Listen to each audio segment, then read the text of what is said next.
ఇవన్నీ కూడా పరిగణలోకి తీసుకుంటామని కూడా చెప్పారు.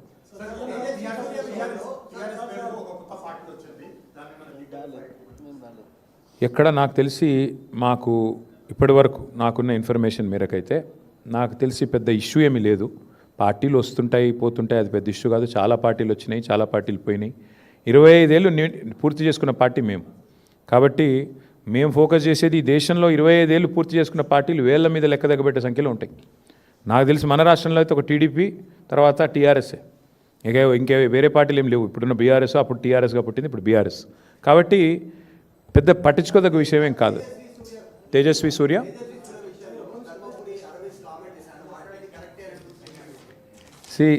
వాళ్ళ పార్టీ ఫిలాసఫీ అది కావచ్చు. నేనేమంటున్నా అంటే భారతీయ జనతా పార్టీ పార్లమెంట్ సభ్యులు తేజస్వి సూర్య గారు మాట్లాడితే అందరికంటే ముందు స్పందించింది మా బీఆర్ఎస్ రాజ్యసభ సభ్యులు వద్దిరాజు రవిచంద్ర గారు, దామోదరరావు గారు. వారిద్దరు కూడా వెంటనే ఖండించడమే కాదు, మరి గట్టిగా వారిని నిలదీశారు. అక్కడే పార్లమెంట్లోనే నిలదీసి అడిగారు. నాకు కూడా తేజస్వి సూర్య గారు ఫోన్ చేశారు, బ్రదర్ నేనేదో అన్నాను, తప్పుగా అర్థం చేసుకున్నారు మీ వాళ్ళంటే. లేదండి, మీరు మాట్లాడింది చాలా తప్పు, నాకు ఆయనతో గతంలో పరిచయం ఉంది. ఫోన్ చేస్తే నేను చెప్పాను, చాలా తీవ్రంగా చెప్పాను, మీరు చాలామంది హృదయాలు గాయపరిచేటట్టు మాట్లాడినారు, మీరు మాట్లాడింది చాలా తప్పు, విరమించుకోండి, ఉపసంహరించుకోండి, పద్ధతి కాదు. ఎందుకంటే మాట్లాడొచ్చు, పార్లమెంట్లో ప్రజాస్వామిక పద్ధతుల్లో మాట్లాడొచ్చు, కానీ మీరు చేసింది చాలా తప్పు, మీరు చేసిన కామెంట్ కూడా తప్పు. ఇది మీ పార్టీ అభిప్రాయమా వ్యక్తిగత అభిప్రాయమా నాకు తెలియదు, బట్ మీరు మాట్లాడింది మాత్రం అస్సలు కరెక్ట్ కాదని చెప్పి నేను కూడా గట్టిగా చెప్పాను. అల్టిమేట్గా మేము ఖండించిన తర్వాతనే ఆయన ఏదో ఎక్స్ప్లెనేషన్ ఇచ్చుకున్నారు. నా ఉద్దేశం అది కాదు, ఇది కాదు, కాంగ్రెస్ని నిలదీయడం, ఎక్స్ప్లెనేషన్ ఇచ్చుకున్నారు. But whatever it is, ఒకటి మాత్రం పక్కా, బీఆర్ఎస్ పార్లమెంట్ సభ్యులు కనుక లోక్సభలో ఉండింటే తేజస్వి సూర్య ఈ పనికిమాలిన మాట మాట్లాడంగానే మా వాళ్ళు కస్సుమని లేచేటోళ్ళు, వెంటనే తెలంగాణ ప్రజల తరఫున గట్టిగా మాట్లాడేటోళ్ళు. కానీ ఇవాళ ఉత్సవ విగ్రహాలుగా 8+8 = 0 ఫర్ తెలంగాణ అన్నట్టుగా మారిపోయిన పరిస్థితి గురించి సమావేశంలో చర్చ జరిగింది.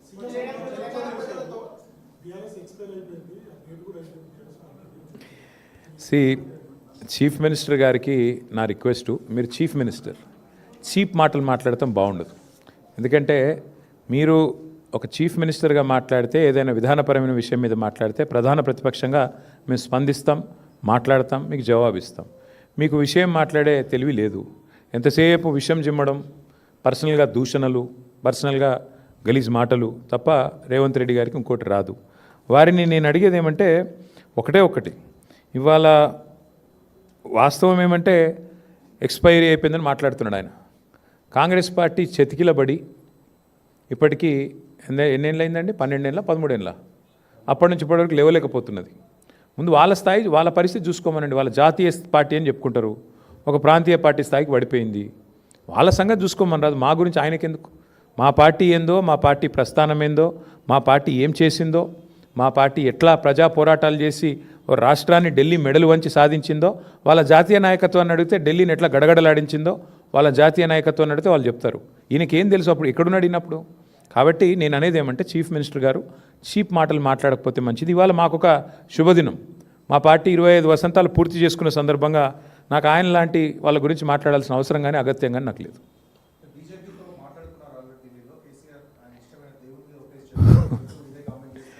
దేవుళ్ళ మీద ఓట్టేసి రుణమాఫీ చేస్తాను తప్పినోడి గురించి ఏం మాడతావు బ్రదర్ నువ్వు? దేవుళ్ళందరూ నాగం చేసిండు ఆయన. బాసర కోతాడు, సరస్వతమ్మ మీద ఒట్టన్నాడు, రుణమాఫీ అన్నాడు, ఆ ఓటు గట్టు మీద పెట్టినాడు, మర్చిపోయినాడు. యాదగిరి గుట్ట పోయినాడు, లక్ష్మీ నరసింహస్వామి మీద ఒట్టన్నాడు, ఈ జోగులాంబకు పోయి ఒట్టు పెట్టినాడు. గట్లాంటి ముఖ్యమంత్రి గురించి ఏం మాట్లాడమంటావు, ఏం చెప్పమంటావు? ఆయన మనిషి, ఆయన నోటికి ఆయన మాటకు విలువ ఉన్నది. ఏదో మాడుతూ ఉంటాడు ఏదో టైంపాస్కి. మీరు ఎప్పుడు మీకేమైపోయిందంటే పత్రికలలో కూడా ఆయన మాట్లాడితే పాపం రాయక తప్పని మజ్బూరీ వచ్చింది. మీ మేనేజ్మెంట్లు ఇక ఆయన చీట్ చాట్ చేసినా ఏం చేసినా మీరు రాస్తారు. అదో చీట్ చాటు మళ్ళీ మీరు రాసుడు. అంతగానం ఉంటే బయటికి రమ్మని మాట్లాడమని మేము ఎందుకు వద్దంటాం. బట్ థ్యాంక్ యూ, ఇన్ని మంచి మాటలు చెప్పిన ఆయన గురించి ఎందుకు.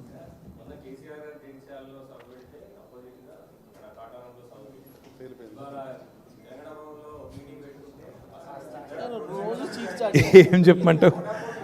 ఏం లేదంటే ఆయన ఐడెంటిటీ క్రైసిస్. ఆయనను ఏమవుతుందంటే పాపం ఆయన ఎక్కడ పోయినా ఎవడు ముఖ్యమంత్రికి గుర్తుపడతలేడు. ప్రాబ్లం ఏమొస్తుందంటే ఆయనకు కేసీఆర్ ఒక్కసారి ఆయన పేరు తీసుకుంటాడేమో అని దేవులాడుతుండు. కేసీఆర్ గారేమో ఆయన పేరు తీసుకోవట్లేదు. ఆయన బాధ వర్ణనాతీతంగా ఉంది. ఏం చెప్పాలి?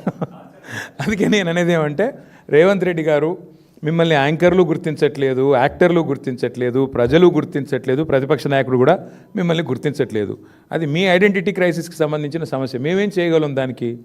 మీరు కావాలంటే ముఖ్యమంత్రి పరిచయ కార్యక్రమం అని చెప్పి బ్యానర్ కట్టుకొని ఊరికి తిరగండి, మేము ఎందుకు వద్దంటాం. ఆయన ఐడెంటిటీ క్రైసిస్, మాకు పని లేదు. Thank you.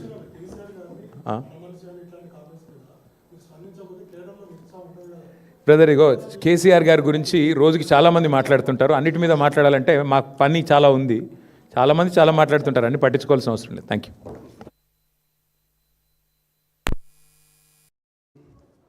మా పార్టీ వ్యవస్థాపక అధ్యక్షులు, తెలంగాణ వ్యవస్థాపకులు, అట్లాగే తెలంగాణ తొలి ముఖ్యమంత్రి కేసీఆర్ గారి నాయకత్వంలో పార్టీ యొక్క రజతోత్సవ ముగింపు సందర్భంగా, రజతోత్సవ సంవత్సరం ముగింపు సందర్భంగా ఒక స్టేట్ ఎగ్జిక్యూటివ్ ప్లస్ గౌరవ మా పార్లమెంటరీ అదేవిధంగా శాసనసభ పక్ష సహచరుల సమావేశం జరిగిన విషయం మీ అందరికీ కూడా తెలిసిందే. ముందుగా ఈ సమావేశంలో తెలంగాణ కోసం అసువులు బాసిన అమరులను స్మరించుకుంటూ వారి త్యాగాలను గుర్తు చేసుకుంటూ మరి పెద్దలు కేసీఆర్ గారు మా అందరి చేత కూడా నివాళి అర్పింపజేసి, అట్లాగే తెలంగాణ ఉద్యమంలో మొదటి నుంచి మాతో కలిసి నడిచిన మిత్రులు, వారు జర్నలిస్టులు అయితేనేమి, లాయర్లు అయితేనేమి, విద్యార్థులైతేనేమి, ఉద్యోగులైతేనేమి, తెలంగాణలోని సబ్బండ వర్గాలు, సకల జనులు అందరికీ కూడా ఈ సమావేశం ద్వారా ధన్యవాదాలు కూడా మేము తెలిపాము. మాకు ఆనాడు ఉద్యమంలో సహకరించిన వారు, తర్వాత రాష్ట్ర ఏర్పాటు జరిగిన తర్వాత కూడా రాష్ట్రం దేదీప్యంగా ముందుకు పోవాలని చెప్పి మాతో కలిసి నడిచిన వారు, మాకు సహకరించిన వారు అందరికీ కూడా ఈ సమావేశం మరి ధన్యవాదాలు చెప్తూ తీర్మానం చేసింది. అట్లాగే ఈ సమావేశంలో కొన్ని కీలకమైన నిర్ణయాలు కూడా తీసుకోవడం జరిగింది. ముఖ్యంగా ప్రస్తుతం అరాచక కాంగ్రెస్ పరిపాలన ఏదైతే జరుగుతూ ఉన్నదో మరి దానికి సంబంధించి కొన్ని నిర్ణయాలు కూడా తీసుకోవడం జరిగింది. కేసీఆర్ గారు చాలా సుదీర్ఘంగా పార్టీ ఏర్పాటుకు మరి దారితీసిన పరిస్థితులు, ఆనాడు ఉమ్మడి ఆంధ్రప్రదేశ్లో తెలంగాణ ప్రాంతానికి జరిగిన అన్యాయం, ముఖ్యంగా ఇక్కడ వ్యవసాయదారులు, ఇక్కడి సాగునీటి స్థితిగతులు, ఇక్కడి విద్యుత్ కొరతతో అలమటించిన పరిస్థితులు, ఇవన్నీ కూడా వివరిస్తూ అసలు ఏ నేపథ్యంలో రాష్ట్ర ఏర్పాటు కోసం నడుం బిగించాల్సి వచ్చిందో చాలా వివరంగా చెప్పారు. ఆ ప్రయాణంలో కలిసి వచ్చిన ప్రతి ఒక్కరిని కూడా స్మరించుకున్నారు. ఎంతో ధైర్యంతో చివరికి చావు నోట్లో తలబెట్టి మరి ఢిల్లీ మెడలు వంచి ఏ రకంగా తెలంగాణ సాధించామో కూడా వివరంగా మరి ఆ పరిణామ క్రమాన్ని కూడా చెప్పారు. ఏ రకంగా పదవులను ఎప్పటికప్పుడు త్యాగం చేస్తూ రాజకీయాల్లో జనరల్గా పదవులు పట్టుకొని మరి ఆ కింద మీద అయిపోతూ ఉంటారు. కానీ అట్లా కాకుండా పదవులను తృణప్రాయంగా త్యజిస్తూ ఎప్పటికప్పుడు అవసరమైతే రాజీనామాలు చేసి ఎన్నికలు ఆహ్వానిస్తూ ఏ రకంగా ముందుకు పోయామో కూడా చాలా వివరంగా మరి ఉద్యమంలో ఒక్కొక్క మెట్టు ఎక్కి